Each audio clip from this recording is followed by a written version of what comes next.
ഈശോയിൽ ഏറ്റവും സ്നേഹം നിറഞ്ഞവരെ, ഉദ്ധാനം കഴിഞ്ഞ് 40 ദിവസം പിന്നിടുമ്പോൾ ഇനി പിതാവിൻ്റെ പക്കലേക്കുള്ള മടങ്ങിപ്പോക്കൽ ഒരു വിടവാങ്ങലായി നമുക്ക് തോന്നിയേക്കാം.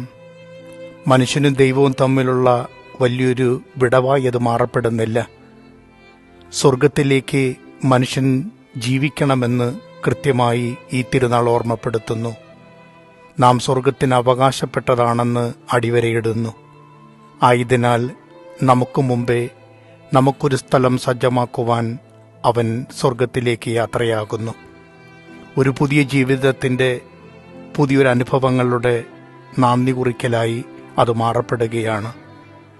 അതുകൊണ്ടാവാം മാലാഖമാരുടെ സ്വർഗീയമായൊരു ചോദ്യം സ്വർഗത്തിലേക്ക് കണ്ണു നട്ട് നോക്കി നിൽക്കുന്ന അപ്പോസ്തലന്മാരോട്, നിങ്ങൾ എന്തിനാണ് സ്വർഗത്തിലേക്ക് കണ്ണു നട്ടിരിക്കുന്നത്?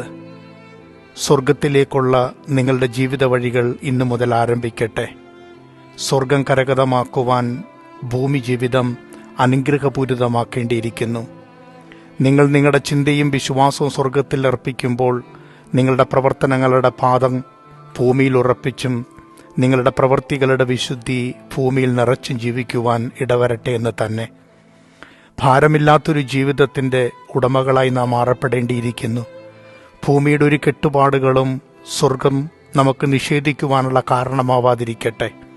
സ്വർഗത്തിലേക്ക് വിളിക്കപ്പെട്ടവരാണ്, സ്വർഗത്തിൻ്റേതാണ്, സ്വർഗീയ മക്കളാണ്. അതുതന്നെയാണ് ഇതാ സ്വർഗത്തിലേക്ക് എടുക്കപ്പെടുന്ന ക്രിസ്തു നമ്മളെ നോക്കി പറയുന്നത്.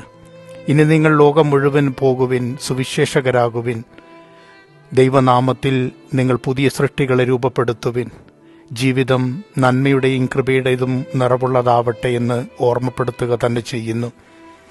സ്വർഗത്തിലേക്കുള്ള വിളിയാണ് നമ്മുടെ ഓരോരുത്തരുടെയും. ഭൂമി ജീവിതം അവസാനിക്കുമെന്ന് നിശ്ചയമുണ്ട്. അവസാനിക്കാത്ത നിത്യജീവിതത്തെക്കുറിച്ച് നമുക്കിന്നും ഒരു വിശ്വാസമുണ്ട്. ആ വിശ്വാസം ഉള്ളിടത്തോളം നമ്മുടെ ജീവിതം എന്തുമാത്രം എളിമയിലും വിശുദ്ധിയിലും വിശ്വാസത്തിലുമൊക്കെ ആഴപ്പെടേണ്ടിയിരിക്കുക തന്നെ ചെയ്യുന്നു. ഭൗമിക ജീവിതം പൂർത്തീകരിച്ച് സ്വർഗോന്മുഖമായ ജീവിതത്തിലേക്ക് പ്രവേശിക്കുമ്പോൾ ആ മഹത്വത്തിലേക്ക് നമ്മളും പ്രവേശിക്കേണ്ടവരാണ്. അതൊരു കാരണവശാലും ഭൂമി ജീവിതം അതിൻ്റെ കളങ്കങ്ങൾ കൊണ്ട്, അതിൻ്റെ പ്രയാസങ്ങൾ കൊണ്ട് നഷ്ടപ്പെടാൻ പാടില്ല എന്ന് ക്രിസ്തു ആഗ്രഹിക്കുന്നുണ്ട്. മക്കൾ എവിടെയായിരിക്കണം, എങ്ങനെയായിരിക്കണം, അവരുടെ നന്മയെ അഭിലഷിക്കുന്ന മാതാപിതാക്കൾ നല്ല മനസ്സോടെ ചിന്തിക്കുന്നത് പോലെ സ്വർഗപിതാവ് തൻ്റെ മക്കളെക്കുറിച്ച് ചിന്തിക്കുന്നതും ആഗ്രഹിക്കുന്നതും അതുതന്നെയാണ്. അവരുടെ നന്മയുള്ള ജീവിതം, കൃപ നിറഞ്ഞ ജീവിതം, അതുവഴി അവർ കരഗതമാക്കേണ്ട സ്വർഗീയ സൗഭാഗ്യത്തെക്കുറിച്ച് തന്നെയാണ്. ഇതൊരു വിടചൊല്ലലല്ല, ദൈവവും മനുഷ്യനും തമ്മിലുള്ള അകലമല്ല. നേരെ മറിച്ച് സ്വർഗവും ഭൂമിയും തമ്മിലുള്ള ആഴമുള്ള ബന്ധത്തിൻ്റെ അടിവരയിട്ടുള്ള ഉറപ്പുപറച്ചിൽ കൂടിയാണ്. ഇനി ഭൂമി സ്വർഗത്തോളം വളരുന്നു, സ്വർഗം ഭൂമിയോളം ചേരുന്നു. അങ്ങനെ നമുക്ക് വേണ്ടി സ്വർഗപിതാവിൻ്റെ സവിധം തുറക്കപ്പെടുക തന്നെ ചെയ്യുകയാണ്.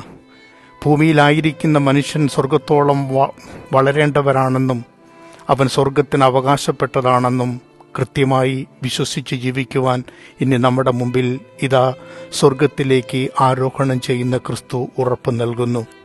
ആ ഉറപ്പിന്മേൽ, വിശ്വാസത്തിന്മേൽ ജീവിതം നമുക്ക് ആഴപ്പെടുത്താം. ആ വിശ്വാസത്തിന്മേൽ നമുക്ക് നമ്മുടെ ജീവിത വഴികൾ തുറക്കാം.